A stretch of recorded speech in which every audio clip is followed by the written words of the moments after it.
Hello students, welcome to the Skynamics academy. तो students, आज का हमारा टॉपिक है, हम जनरल नॉलेज के सैंपल पेपर सॉल्व कर रहे हैं।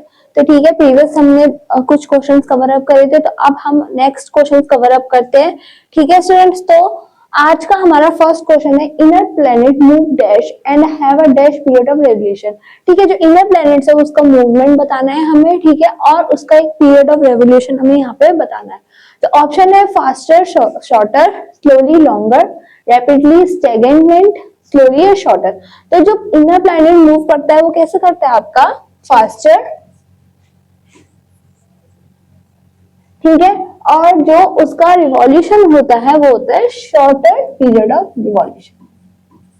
ठीक है स्टूडेंट, नेक्स्ट हम बात करेंगे which date is celebrate as the army day in India. हम कौन से डेट में आर्मी डे सेलिब्रेट करते हैं इंडिया में? ठीक है, 15 जनवरी, 8 अक्टूबर, 1 जनवरी या 4 दिसंबर। तो हम आर्मी डे हमारा कब सेलिब्रेट करते हैं? 15 जनवरी को। ठीक है, which of the following animals meat is called venison. ठीक है, कौन से एनिमल के मीट को हम बोलते हैं वेनिसन? ठीक है, वो हमें बताना है, डियर, चिकन, काव या बुल। तो हम कौन से एनिमल के मीट को हम वेनिसन बोलते हैं? वो है आपका डियर। डियर के मीट को हम बोलते हैं वेनिसन। ठीक है, who was the architect of Humayun's tomb. हमने जब हिस्टोरिकल क्वेश्चंस के बारे में हमने प्रीवियस टॉपिक पढ़े थे, ठीक है, तो वहां पे ये वाला क्वेश्चन भी मेंशन करा गया था। अगर आपको ध्यान नहीं है तो आप वो प्रीवियस टॉपिक के वीडियो देख सकते हो, पता चल जाएगा आपको। तो हमें बताना है कि जो हुमायूंस टॉम्ब था उसके आर्किटेक्ट कौन थे?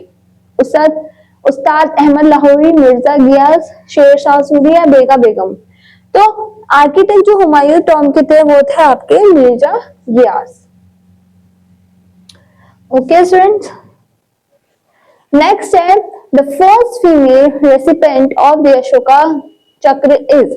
फीमेल रेसिपेंट बताना है हमें अशोका चक्र की, कौन थी फर्स्ट? मिर्जा बानोद, प्रिया जिंदान, गुंजन सक्सेना या none of the above.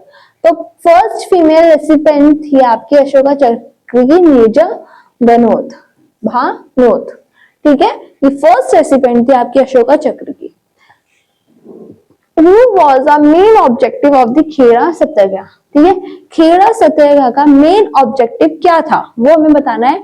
Reduction of land revenue, prohibition of the growth of Indigo, independence from British rule या एबॉलिशन ऑफ फोर्स लेबर। ठीक है, तो ये चार ऑप्शन दे देंगे हमें। यहाँ पे मेन ऑब्जेक्टिव बताना है खेड़ा सत्याग्रह का। वो मेन ऑब्जेक्टिव था आपका रिडक्शन ऑफ लैंड रेवेन्यू, जो लैंड रेवेन्यू है उसका क्या हो? रिडक्शन हो। ठीक है, नेक्स्ट है fundamental duties were incorporated in the Indian Constitution on the recommendations of Sanatanam Committee, Swaran Singh community या शाह कमीशन या फिर administrative reforms commission.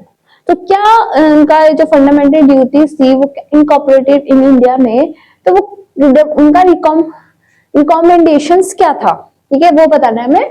Swaran Singh community, कौन सा था? स्वरण सिंह कम्युनिटी। ठीक है, the national anthem of India Jana Gana मन वॉज फर्स्ट संग एट। ठीक है, जो नेशनल एंथम है हमारा इंडिया का जन गण मन, वो पहले किसने गाया था? कहाँ पे गाया गया था? ठीक है, कैलकाटा 1912, दिल्ली 1911, लाहौर 1914 या कैलकाटा 1911। तो जो हमारा जो जन गण मन है वो पहले कहाँ पे गाया गया था? कैलकाटा। और कब गाया गया था? 1911 में। ठीक है, आई होप आपको समझ में आ रहे हो। नेक्स्ट है who is the latitude of the equator. Equator का हमें लैटिट्यूड बताना है, 0 डिग्री, 90 डिग्री, 45 डिग्री, 180 डिग्री। तो जो हमारा लैटिट्यूड है इक्वेटर का वो है आपका 0 डिग्री। कितना है? 0 डिग्री लैटिट्यूड है इक्वेटर का।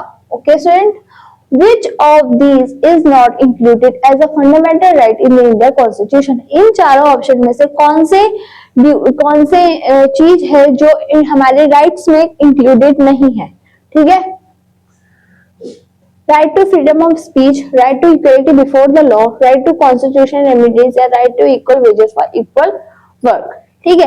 Right to freedom for speech ये भी हमारे फंडामेंटल राइट्स में आता है। Right to equality before the law ये भी हमारे राइट्स में आता है।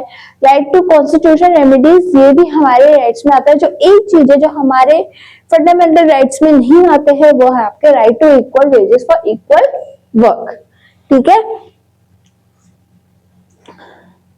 Tirunelveli a city in Tamil Nadu, Tirunelveli एक सिटी है जो कहाँ पे है आपके तमिलनाडु में है।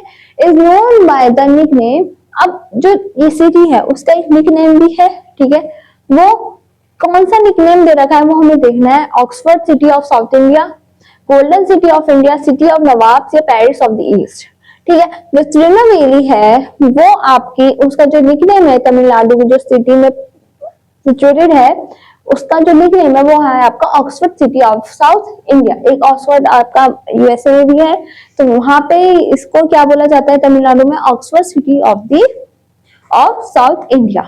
सरदार Vallabh Bhai Patel who was the first home minister, Sardar Vallabh Bhai Patel कहते हैं हमारे फर्स्ट होम मिनिस्टर थे ऑफ इंडिया के। इज ऑल्सो नोन एज, उनको हम और क्या बोलते थे, iron man of India, father of Indian unrest, grand old man of India या morning star of Indian renaissance.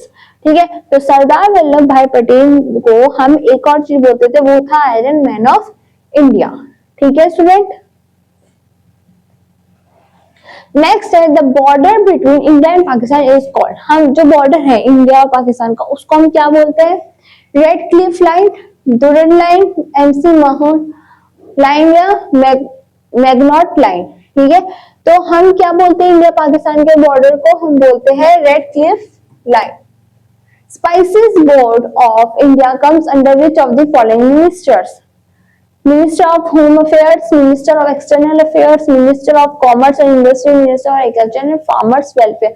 जो स्पाइसेस बोर्ड था जो इंडिया में आया था वो किस मिनिस्टर के थ्रू आया था, वो थे आपके ministry of agriculture and farmers welfare. ठीक है स्टूडेंट्स, सॉरी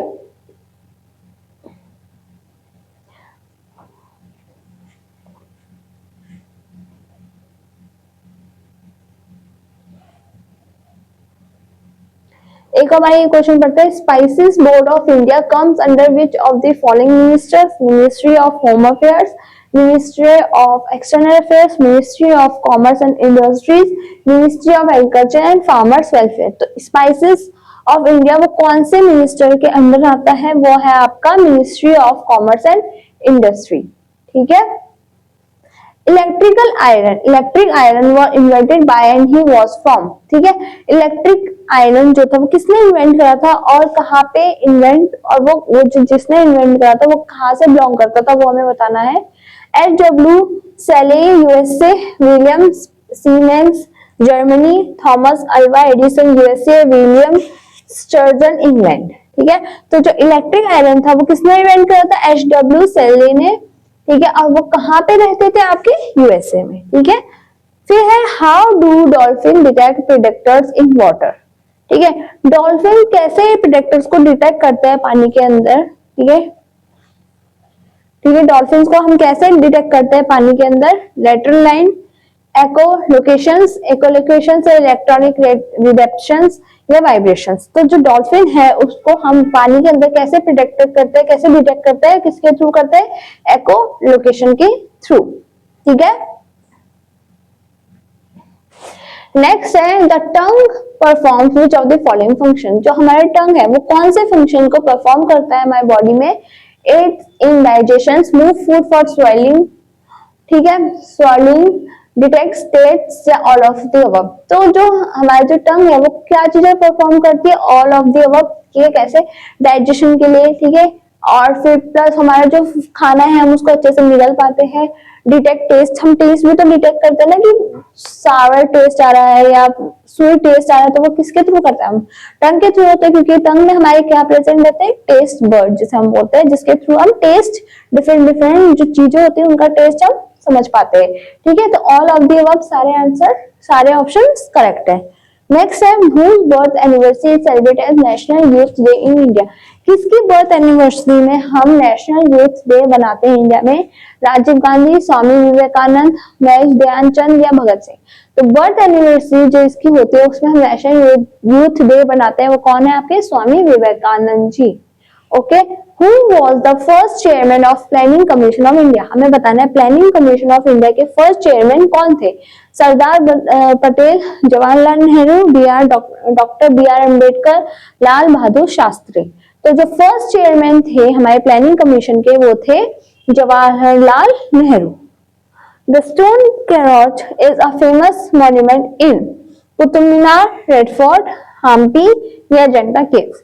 ठीक है, फेमस जो स्टोन कैरोट है वो फेमस मॉन्यूमेंट वो कहाँ पे? आपका हम्पी में। ठीक है, आई होप स्टूडेंट्स आपको ये सारे क्वेश्चंस अच्छे से समझ में आए होंगे। ठीक है, ऐसे ही क्वेश्चंस के आप प्रीवियस क्वेश्चन की आप अच्छे से घर में प्रैक्टिस करते रहिए। ठीक है, नेक्स्ट क्लास में हम नेक्स्ट क्वेश्चन डिस्कस करेंगे। तब तक के लिए थैंक यू स्टूडेंट्स।